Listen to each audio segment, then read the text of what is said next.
नमस्ते सर्वांना.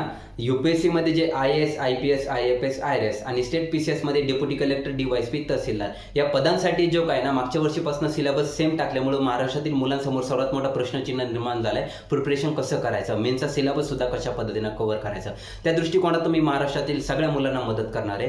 त्या दृष्टिकोनातून तुमचं प्रिपरेशन मजबूत होण्यासाठी तुम्ही माझ्याशी जोडले जाऊ शकतात आणि स्वतःच्या प्रिपरेशनला मजबूत बनवू शकतात. सो आपण अभ्यासाला सुरुवात करूया. आसियान डेव्हलपमेंट बँक याबद्दल मी तुम्हाला आज डिटेल सांगणार आहे. तर त्याची स्थापना झाली होती 1966 साली त्याची स्थापना झाली होती. त्याचं हेडक्वार्टर्स जे काय ना फिलिपिन्सचं कॅपिटल आहे मनिला आहे. फिलिपिन्सची जी राजधानी मनिला आहे हे त्याचं हेडक्वार्टर्स आहे. त्याचे मेंबर जर विचारले गेले उद्या तुम्हाला सांगता आलं पाहिजे त्याचे 68 मेंबर आहे. त्यापैकी 48 मेंबर आहे ना ते आशिया आणि पॅसिफिक ह्या रिजनमधून येतात आणि बाकीचे जे मेंबर आहे ना ते अदर कॉन्टिनेंटमधून येत असतात.